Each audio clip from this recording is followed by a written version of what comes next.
හිරු හැංගුණාවේ වලාවේ නුඹේරුව නෑ කියා මේ වාලුකාවේ හඬාවී වලාකුල්ලෑනියා පෙන්වර්ෂවේ දිමාවී නිතේ කඳුලල් පිහානොදම්පියාවේ හෙලෝ ළමයි මේ තියෙන්නේ අපේ තායිලන්ඩ් ටුවර් එකේ දෙවනි බ්ලොග් එක.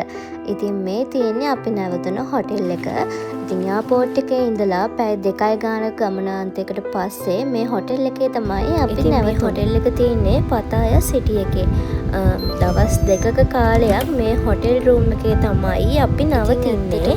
අපි ආපු ඒජන්සි එකෙන්ම තමයි අපිට හොටෙල් එකත් හොයලා දුන්නේ. මාරම ලස්සනයි. මට නම් මේ වටපිටාව හොටෙල් රූම් එක මාරම විදියට සැටිස් වුණා. ඉතින් මේ රූම් එකටම බැල්කනි ඒරියා එකක් පොඩි කිචන් එකක් තිබ්බා. ගෙදරින් පිටත් වුණාට පස්සේ තායිලන්ඩ් වලට ලෑන්ඩ් කරලා දැන් මේ හොටෙල් එකට එනකම්ම පැය 8ක විතර කාල සීමාවක් ගෙහින් ඉවරයි. ඉතින් ගොඩාක් මහන්සි පුංචි පැටියත් එක්ක තවත් අමාරුයි. ඉතින් අපි 3 දෙනාත් එක්ක හොඳ රෙස්ට් එකක් අරගෙන දැන් යන්න හදන්නේ පොඩ්ඩක් වටපිටාවේ ඇවිදලා කරලා එන්න. ඇවිදලා කරලා එනවායි කියලා කිව්වට මේ වෙලාවේ නම් අපි ඉන්නේ හොඳටම බඩගින්නේ. ඉතින් මං කලින් vlog එකෙත් කිව්වා වගේ අපේ තායිලන්ඩ් ටුවර් එකේ ට්‍රැවලින් පාර්ට්නර් උනේ ෆ්ලයිෆෙන් ටුවර්ස් ආයතනය. ඉතින් එයාන අපිට එකින් එකට ලොකේෂන් උත් දීලා තිබ්බා. ඔයාලට shopping කරන්න ඕන නම් මේ තැන් වලට යන්න. ඒ වගේම කෑම කන්න කඩවල් ඒ වගේම හැමතැනම අපිට ළඟ ලොකේෂන් හැම දෙයක්ම දාලා තිබ්බා. ඉතින් ඒ වගේම 7-Eleven එකක් තිබ්බා අපේ හොටෙල් එකේ පිටිපස්සෙම. ඒ ඔක්කොටම කලින් මනි එක්ස්චේන්ජ් කරගන්න ඕනේ. මොකද අපි එනකොට අරන් ආවේ ඩොලර්ස් නේ. යාපෝට් එකිනුත් පොඩි ප්‍රමාණයක් විතරයි අපි එක්ස්චේන්ජ් කරගත්තේ. රේට් එක ගොඩක් අඩු නිසා. තායිලන්ඩ් එන්න කලින් තායිලන්ඩ් බ්ලොග් බලලා තියෙන නිසා 7-Eleven එක ගැන ගොඩක් ආසාවෙන් හිටියේ මොන වගේද කියලා ඇත්තටම බලාගන්න. ඉතින් ඔන්න 7-Eleven එකට යන්න කලින් මනි එක්ස්චේන්ජ් කරන තැන එතනම එහා පැත්තේ තියෙනවා අපි දැක්කා. මනි එක්ස්චේන්ජ් කරන තැනට ගිහිල්ලා ඔන්න ඩොලර්ස් ටික තායි බාත් වලට අපි එක්ස්චේන්ජ් කරගත්තා. ඒත් ඔක්කොමත් නෙමෙයි පොඩ්ඩක් විතරක් ආයි එක්ස්චේන්ජ් කරගත්තා. ලොකේෂන් වගේක් එවලා තිබ්බා කෑම කඩවලත්. හැබැයි අපි එක සර්ච් කරගෙන ගියාට ඉන්දියන් රෙස්ටෝරන්ට් එකක් ඒක මේ වෙලාවේ නම් ඒක රිපෙයාර් කරන ගමන් තිබ්බේ. කොහොම හරි ආයි තීරණය කරා අපි 7-Eleven එකටම ගිහිල්ලා මොන හරි ගන්නවයි කියලා. මේ යමින් ගමන් ලස්සන ඇඳුම් වගේක් දැක්කා. හැබැයි මේ පතායවල ගාණ වැඩි බැංකොක් වලට වඩා. අපි හිටපු දවස් තුල අපි දැක්ක දෙයක් තමයි ඒක. මොකද ගොඩක් වැඩි මේ පතායවල ඇඳුම් වල ගණන්. මේ ඉතින් කොහොම හරි ඉවසන් ඉන්නවයි කියලා හිතාගෙන බැංකොක් යනවනේ ඊළඟ දවස්වල. ඒ නිසා හිත හදාගෙන මෙතනින් ආවා කොහොම හරි. දැන් අපි ආවිල්ලා ඉන්නේ 7-Eleven එකට. තායිලන්ඩ් වල අඩියෙන් අඩියට වගේ 7-Eleven තියෙනවා හැම තැනම වගේ. හැබැයි ඉතින් මීට කලින් අපි මෙහෙට ඇවිල්ලත් නෑ, මෙහෙම මොනවත් කාලත් නෑනේ. ඉතින් අපේ ට්‍රැවලින් පාර්ට්නර්නේ ෆ්ලයිෆෙන් ටුවර්ස් ආයතනනේ අපිට ඇත්තටම ඒකේ සජිත් අයියා එකින් එකට හැමදේම කියලා දුන්නා. ඉතින් අපි මේ වෙලාවෙත් එයාටම කතා කරලා තමයි දැනගත්තේ කන්න පුළුවන් රස කෑම මොනවද මෙහෙ තියෙන්නේ කියලා.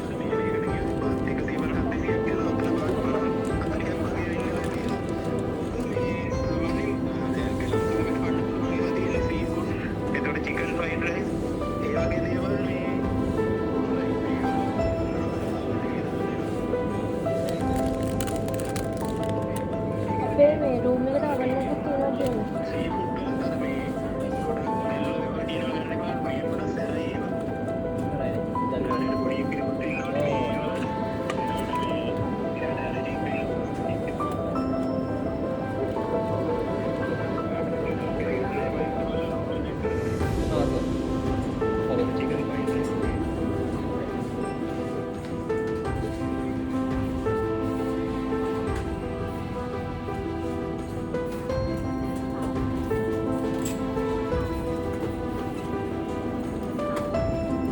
ඉතින් ඇත්තටම 7-Eleven එකේ අපි රයිස් එකක් ගන්න ගියමුකෝ. රයිස් එකක ගාණ වෙන්නේ බාත් 50ටත් අඩුවෙන් බාත් 40 ගාණක් වගේ තමයි වෙන්නේ. ඉතින් 7-Eleven එකෙන් කෑමත් අරගෙන මෙතනම යාලා අහනවා මයික්‍රෝවේව් කරලා දෙන්නද කියලාත්.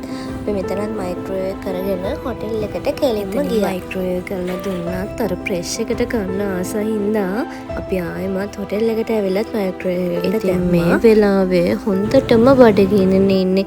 ඒ නිසා කන එක පොඩ්ඩක් බඩ පිරෙන්න කන්නත් ඕනේ, රසත් දැනෙන්න ඕනේ නිසා පොඩ්ඩක් බයෙන් තමයි හිටියේ මොන වගේද දන්නේ නැහැ මේ කෑම කියලා. මුලින්ම ඉතින් අපේ රස පරීක්ෂකට දීලා කෑම එක රසයි කියලා කිව්වා. ඉතින් නිදහසේ කන්න කියලා ගත්තට චුටියෝ පේන මානේ තියාගෙන කොහේ කන්න දන්නේ නිදහසේ. දැන් එහාට පෙරලෙනවා මෙහාට පෙරලෙනවා වාඩි වෙනවා හැම දෙරියව්වක්ම දැන් කරන්න පටන් අරගෙන තියෙන්නේ. කෑම ගැනත් කියන්න ඕනේ. ඉතින් මාරම රහයි අපි මේ ගත්ත කෑම දෙක. රසයි කියලා කියන්නේ ඉතින් රසකාරක නම් වැඩිම වැඩි. මේ පේනවනේ දෙන්නට එකට කනවයි කියන එක නම් දැන් හීනයක්. එක්කෙනෙක් කාලේ ඉවර වෙලා තමයි ඊළඟට කන්න වෙන්නේ කොච්චර බඩගිනි වුණත්. ඉතින් මං ගත්තේ chicken fried rice එකක්, තනුව ගත්තේ seafood fried rice එකක්. හැබැයි කෑම දෙකම කියන්නේ කන්න පුළුවන්. එහෙම ප්‍රශ්නයක් නැහැ, රසයි. ඒ කියන්නේ ඩ්‍රයි ෆුඩ් එකක් කියලා කිව්වට මේක ෆ්‍රෙෂ් එකටම මන්නම් තිබ්බා. ඒ බල ගියේ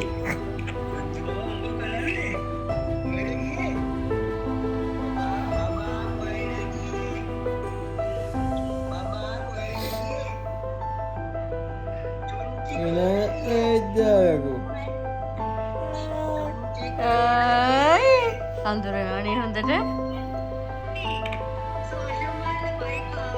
දැන් වෙලාව 6:45ට විතර. ඉතින් අපි කොෆි දෙකකුත් බීලා පොඩ්ඩක් එළියට යන්න තමයි හදන්නේ. මොකද පතාය වල නයිට් ටයිම් එක හරි ලස්සනයි කියලා කියනවනේ. අපි පොඩ්ඩක් ගිහිල්ලාම බලමු.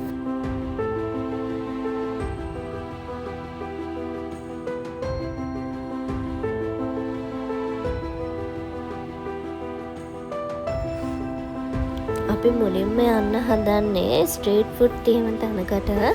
ඉතින් අපේ Uber Pick Me වගේ යාළගේ තින්නේ Grab app එක දාගෙන තිබ්බේ. ඒ වුණාට පොඩ්ඩක් අවට ඇවිදලා කරලා ඒ තැනට යනවයි කියලා හිතලා අපි දෙන්නත් එක්ක පයින්ම ගියා.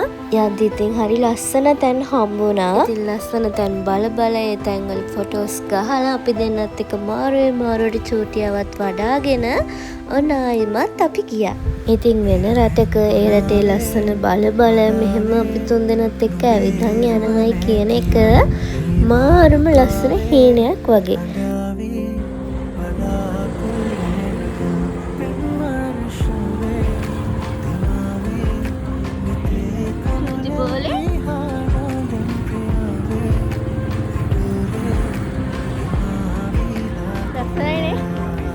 මේ අපි ආපු ලොකේෂන් එක නම් නෙමෙයි. හැබැයි අපිට යමින් ගමන් හොඳ ස්ට්‍රීට් ෆුඩ් තියෙන තැනක් හම්බුණා. අපි ඉතින් එතනට පොඩ්ඩක් ඔළුව දාලා බැලුවා.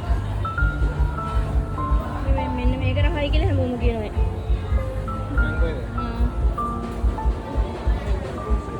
නකොන ගමු.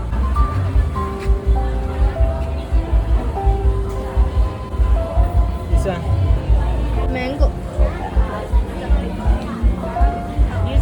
mango. No mango. Ani is mango have mango na. No, this one. ඉතින් අපි මුලින්ම තායි ස්ට්‍රීට් ෆුඩ් වලින් ගන්නේ මැංගෝ ජූස් එකක්. මම දැකලා තිනවා වීඩියෝස් වල ගොඩක් අය මේ ජූස් එක රහයි කියලා කියනවා. හැබැයි ඉතින් මේක තනිකරම මැංගෝ. ඒ කියන්නේ වතුරවත් මුකුත් දාන්න නැහැ.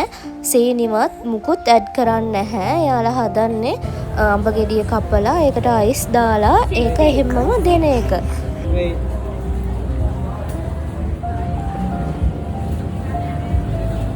ඉතින් මේකේ ගාන උනේ 60 බාත්. ඒ කියන්නේ අපේ සල්ලි වලින් 600ක වගේ මුදලක් තමයි දැකලා තිබ්බට මේක ගොඩක් අය රෙකමන්ඩ් කරනවා. තනිකරම මට නම් මේක අඹ ගෙඩියකට සීනිවත් මුකුත් ඇඩ් කරන්නේ නැතුව අයිස් කැට විතරක් එකතු කරපු නිකන් ජූස් එකක්. අපරාධ කියලා හිතුණා හැබැයි ගත්තට පස්සේ නම්. ඉතින් මම වලින් කිව්වා වගේ පතාය වලින් නම් අපි ඇඳුම් ගත්තේ නැහැ. අපි බැංකොක් කළ ගණන් බලද්දි ඇත්තටම පතාය වල ගාන ගොඩක් වැඩි. මොකද කොලිටි ඇඳුනුත් මෙහෙ ගොඩක් අඩුයි. ඉතින් ඇඳුම් දිහා බලාගෙන ගියා මිසක කිසි දෙයක් පතාය වලින් නම් අපි ගත්තේ නැහැ. මේක ස්ට්‍රීට් ෆුඩ් තියෙන තැනක් කියලා අපි හිතුවට ඇත්තටම මෙතන පොඩි මාකට් එකක්. එයාලගේ හැම දෙයක්ම වගේ මෙහෙ ඊළඟට අපි try කරන්න ගියේ fried chicken. ඉතින් මේ ස්ට්‍රීට් ෆුඩ් ඒරියා එකේ කෑම වල ගණන් මාරම සාධාරණයි. මොකද මේ chicken fried piece එකක් උනේත් 50 baht 20 baht ඒ වගේ පොඩි ගාණක් විතරයි. ඒ වගේ නෙමෙයි ඒකේ රස. අනික තව දෙයක් මෙතන මෙයාලගේ fried chicken මාරම fresh. ආවට ගියාට කෑම කන්නත් බැහැනේ. මොකද අපි මේ රටට ආලුත් මේ try කරන පළවෙනි වතාව මෙයාලගේ කෑම. ඒ නිසා ඉතින් අපි පොඩි ප්‍රමාණයක් තමයි අරගෙන මුලින් බැලුවේ. එක්කෙනෙක් මුලින් කාලා ඉන්නවා අනිත් කෙනාට ඔයාලා තායිලන්ඩ් ගියොත් අනිවාර්යෙන්ම try කරලා බලන්න යාළුවගේ fried chicken මාරම රසයි. ඉතින් අපි තව cheese sausages දෙකකුත් මෙතනින් අරන් try කරලා බැලුවා. ඒක නම් පොඩක් රස අඩුයි. අපි ආයෙමත් location එකට යන්න පිටත් වුණා. ඉතින් අපිට මෙහෙම යද්දී තව night market එකක් හම්බුණා. ඉතින් මෙතනින් අපි ගත්තා දෙලුම් juice එකක්. ඒක මාරම රහයි. ඒ බොටල් වල තියෙනවා. තායිලන්ඩ් වල ගොඩක් තැන්වල ඒක අපිට හම්බුණා. ඉතින් ඔයාලා තායිලන්ඩ් යනවා නම් අනිවාර්යෙන් මේක try කරලා බලන්න මාරම රසයි.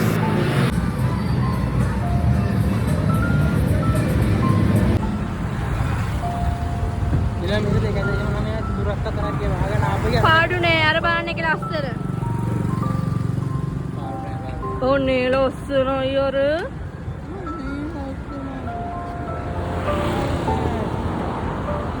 ඉතින් මේ පතාය වල නයිට් ටයිම් එක යාලා මාරම් විදිහට එන්ජොයි කරනවා. ඉතින් ගොඩක් අය කියනවනේ පතාය ප්‍රසිද්ධ වෙනම පැත්තකට කියලා. ඉතින් ඒ පැත්ත අද දවසේ අපිට හම්බුනේ නැහැ. අපි හෙට දවසේ ඒ පැත්ත පොඩ්ඩක් ගිහිල්ලා බලමු. මේ දැන් අපි ඇවිල්ලා ඉන්නේ නයිට් මාකට් එකකට. මෙහෙත් කෑම බීම හැම જાතියෙම ඇඳුම් ඒ වගේම ගොඩක් දේවල් තිබ්බා. ඒ විතරක් නෙමෙයි මේ අර නයි ඇඟේ දාගන්න ඒවා. අර මේ ඔය සත්තු අතේ තියාගන්න ඒවා නේ ඒ වගේ දේවලුත් මෙතන තිබ්බා. ඒ විතරක් නෙමෙයි මේ හිටියා පණුවෝ පොඩි පොඩි කුරුමිනියෝ ඒ විතරක් නෙමෙයි කිඹුලන්ගිල්ලේ කිඹුල් මස් ඒ හැමදේමත් මෙතන තිබ්බා. මෙතන හදලා තියෙන්නේ ප්ලේන් එකක යට කොටස තමයි ෆුඩ් කෝට් එක. නයිට් මාකට් එකේ නම තමයි රන්වේ නයිට් මාකට් එක. ඉතින් අපි මෙතනත් වෙලාව ගත කරලා ඉවර වෙලා අපි ආයි හොටෙල් එකට යන්න තමයි ලෑස්ති වෙන්නේ. යමින් ගමන් හම්බුණා මෙන්න මේ වගේ කෑම තියෙන තැනක්. ඉතින් පොඩි කරත් එක වගේ තමයි තිබ්බේ. අපි අරගෙන try කරා. මේකෙන් ಜಾති දෙකක්. හැබැයි මේ දෙකම රස නෑ. සාමාන්‍ය ස්වීට් අයිටම් එකක් වුණාම sugar තියෙන්න එපයි. මේකේ sugar නෑ. රෑප් එකක් දාගන්න හදද්දිම ෆෝන් එක ඔෆ් වුණා. ඉතින් අපි මේ හරියෙන් ටැක්සි එකක් අරන් මේ හොටෙල් එකට යන ගමන් යන්න කලින් 7-Eleven එකේ මොන හරි පොඩි අයිටම් ටිකක් අරගෙනම යනවයි කියලා හිතාගෙන ආයි 7-Eleven එකට ආවා. අපේ තායිලන්ඩ් ටුවර් එකේ පළවෙනිම දවස ගෙවුන විදිය තමයි මේ vlog එකෙන් ගෙනාවේ. ඉතින් thanks for watching මේ වීඩියෝ එක ඉවර වෙනකම් බැලුවට.